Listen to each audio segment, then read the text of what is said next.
2021 RDR Podcast. We are actually in 2020 still, but our listeners listening from the future, you were in a different year than us. So, how is it? Hope it's pretty good. I mean, I don't know. We'll see when we get there, but hopefully, that there's something weird about that. Looking into the future, very eerie feeling, but I like it. Just a few days away. The end of this week is 2021. Just kind of weird, whole different year and stuff. Yeah.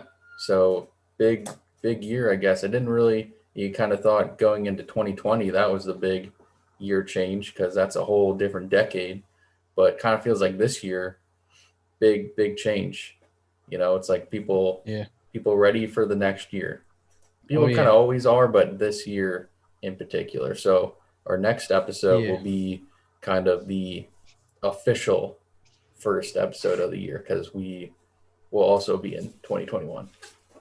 Yeah, so we will be sharing the same year, the same. Well, no, it's the same decade. Never mind.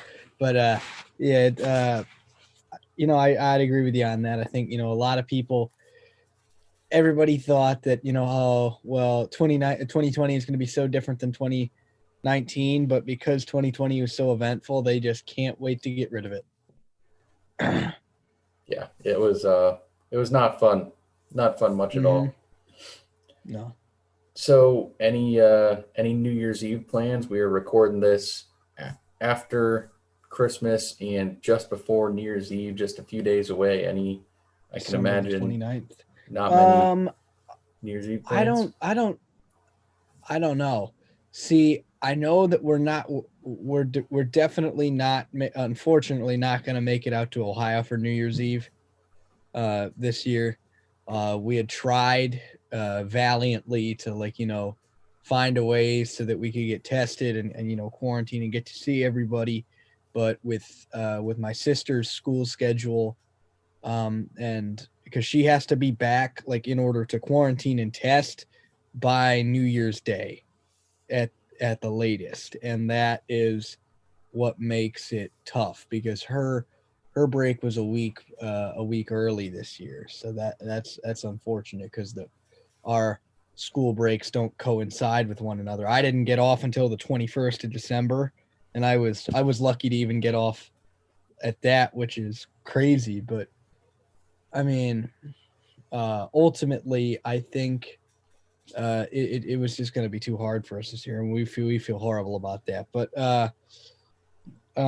not any New Year's Eve plans this year in particular. I think it's going to be pretty mellow. I think my girlfriend, is probably going to come for New Year's Eve to celebrate with us. She'll come down from New Hampshire, and that'll be fun.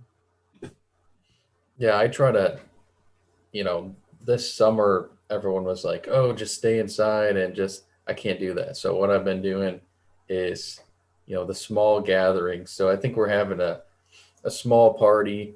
We invited a decent amount of people, but obviously, it is. We kind of purposely did it last minute so that there'd be probably half as many people come. So I would expect maybe like 10 people, something like that. So far, there's no even definite yeses, a lot of maybes. So yeah. I was like, I gotta celebrate with a few people, I know it's hard. It was really hard doing Thanksgiving this year and doing Christmas because normally we have a Christmas party. We're kind of the household that's known for having people over for Christmas and for Thanksgiving. But this year was just a total shocker. And I mean, it does sort of bring a tear to your eye because, it just really, I don't know. It's just so different this year. And I mean, honestly, we lost one of our dear friends to COVID recently, about 2 to 3 weeks ago. It's about a month now, December 5th. But so since we lost them, we're really cautious about what we do. And I'm sorry to hear. Yeah, like I already mentioned on this podcast, I know someone too personally that passed away due to COVID and stuff. And also, one thing before we get into the song we were just talking about, I kind of like to share, Alex, you can share this too. I like to share kind of places that I go. We decided to take a trip November, kind of a more rural, I guess, kind of area. So, people are like, "Oh, don't leave the state," but I'm like, "Don't worry, just going to middle of nowhere, Kentucky." So, visited my one friend Connor, who's actually on here before, down in Louisa, Kentucky, small little town. So, any Louisa, Kentucky people out there, Eastern Kentucky, how are you? I've been there and went to see Charleston. I like to look at all the capitals. I've been checking them off my list. So it's the capital, West Virginia. Probably, not going to be able to have someone I know live that close to Charleston, West Virginia again. So got to check that off the list. And yeah, it was a short little trip. Took a day off work and did the weekend. So yeah, so that was kind of cool. We are getting into this song, Cool Drink of Water by Brooks and Dunn. So, a couple of things about it. It is the third song off the album, which we have not talked about this album in a while. Kind of a weird start to the album because we did music video reviews too, and it was also a while ago because we did Christmas songs.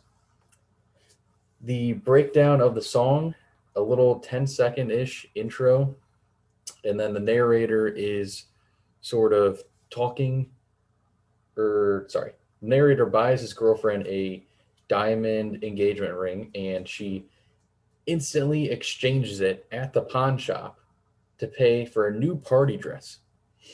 And it says that the guy is like, well, at least she'll be looking good when she goes out tonight with me. She's a cool drink of water, which I looked that up. And I don't know if this is something that they said 30 years ago, but apparently it means someone that's attractive. And he says that they go out to the club and she's turning heads on the dance floor. And the narrator said he should probably run, but like you said, she's a cool drink of water. And then there's this really, really nice sort of funky guitar and piano breakdown, which I really like.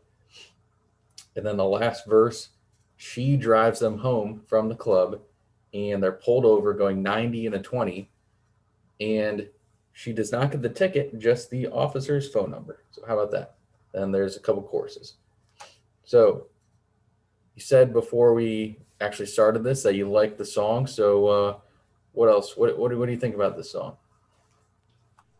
I mean, right off the bat, and I know I normally say that a lot, but honestly, one of the things that I could say about this song, I'd love to take a drive to it. And what I mean by that is it's got that beat, that like da-dum, dum, da-dum, dum, that sort of like consistent rhythm with the bass drum and the toms that makes it sound like hoofbeats or something that you're driving to, just clipping along the road.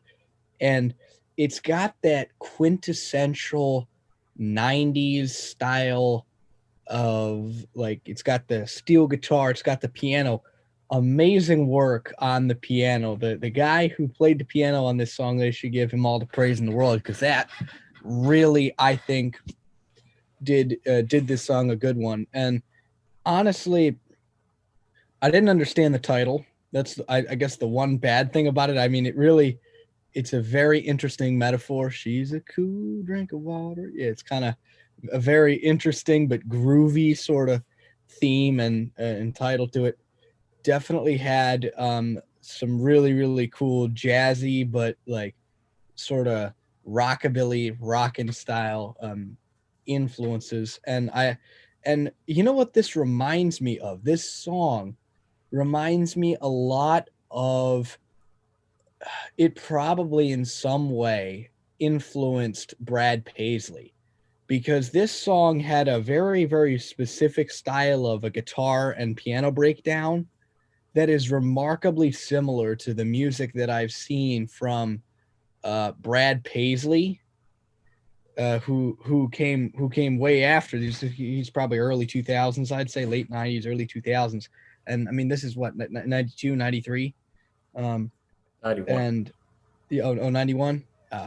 But the thing is, it is just, it's so cool to hear that kind of, and just to hear that it's similar and influences other people. Now, I don't know that for certain, but it definitely sounds like it did, because the guitar on this track was spot on. I think the lyrics, you can tell that Kix Brooks chipped in with this, and Kix Brooks does some really good singing, I think. He actually, this is one of the songs where I think he actually takes a more commanding role with the vocals. Usually it's kind of, he's more laid back and doing the harmony, but Ronnie Dunn is kind of carrying it with the soulful vibes. This one is not exactly all soul and everything. This is more that kind of rockin' Kix Brooks feel that we saw in Way Up North around Shreveport, and She Does the Walk On By, stuff like that we've reviewed earlier. I mean, and I gotta say, like, for being a track that's sort of deep in the cut of this album, it's a pretty good one. I mean, I have not been disappointed by this album at all yet. And I think it's a good one. No, I don't think that you will be disappointed by this album. It's half of them are great singles, and the other ones are, from what I remember, all great songs. Forgot to mention this song written by Kix Brooks and Don Cook. And I've actually surprisingly got a few good points or important points to say about the song. So it's interesting that you brought up Brad Paisley. I'll have to listen to more Brad Paisley songs. I don't really know a lot of his songs very well, just kind of his general hits, I guess. So I'll have to listen to him more. But I thought it instantly gave me a very early Brooks and Dunn vibe, but then also the Kix Brooks self-titled album. It's very much similar to that as far as the sound of the song. I consider it sort of a Kix Brooks self-titled album song, but more full, a more full-bodied song, which I give probably a lot of credit to Don Cook, who is the co-writer of the song, and he helped produce and write many of the songs on this album and for Brooks and Dunn. And I think you got to give him so much credit, because a lot of those Kix Brooks songs, I don't really think the writing, it needed a little something extra. It needed Ronnie Dunn and Don Cook. Kix Brooks alone, I think that the writing, it fell a little bit short. This one I don't think does. It's more crafty. It talks about the woman, talking about a woman who's, Kix Brooks's likes and stuff. She's running around. That point was made a lot in his last album. But in this album, or in this song, it goes a little bit of a step further with different details, the ring at the pawn shop, and saying that she's speeding on the way home. Like, just, it adds a little bit extra thing. So I think the writing is a lot better. I think that it's actually probably I think it's the first Brooks and Dunn song where Kix Brooks is the lead singer on it. You don't really hear Ronnie Dunn at all. So this is definitely much more of a Brooks influenced song. He's the singer, and Ronnie Dunn is not the writer. So I'd be interested, actually, when they recorded this song. I wonder if Ronnie Dunn had anything to do with this song at all, because he doesn't. I don't know if he doesn't do like a lead guitar. I don't know if he plays, well, he does play guitar, but I don't know in the song if he does anything at all. He might not have done a single thing in this song, which is kind of funny. Yeah, maybe this is the point in the concert where Ronnie Dunn steps back, changes guitars or gets a drink of water or something, and they do this cool song drink of water, like a cover. Maybe that's what it was. He's like, third song in the album. You know what, Kix? Go write yourself a song with Don over there, and this is the song. It's a little play on words, maybe, like, I'm gonna go and get myself a cool drink of water and do nothing while you play this song. That's funny. I mean, honestly, I gotta say something about the writing of this song. I particularly like the lyrical the prose of this song, particularly because it's not like the girl is leaving him for anything. The girl is still there. It's just she's cold. And the cool drink of water, that metaphor, when you think about that, that's pretty cool.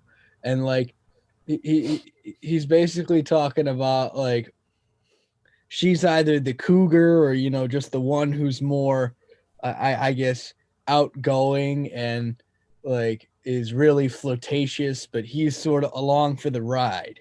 And that's a very interesting take, a very interesting perspective to write this song from, because it sounds basically like throughout the song like Kix Brooks or whoever is the subject of this song is holding on for dear life.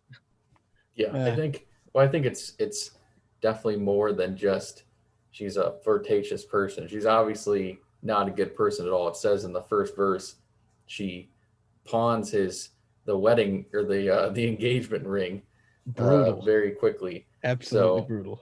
but he says that she's a cool drink of water. Like he realizes like that that he should probably leave her, but I think for the time being he's like, you know what, she's so attractive, so I guess I'm gonna stay with her, but maybe not. Yeah, so that's about it for this song. Not a whole lot, but definitely a very good, probably underrated Brooks and Dunn song. One other thing, go follow us on Spotify if you have not already, because coming up soon in January, we're going to be starting off with the Morgan Wallen album, double album. We are going to be reviewing, not in detail, but track by track, 1 minute each. It's going to be exclusively on Spotify. Hopefully it works. Never done this before. We're having the actual music in the song or in the podcast. So follow us on there. Not going to be able to listen to that on other platforms. So there you go. That wraps it up for the Red Dirt Road podcast today. We will see you guys when we get to 2021.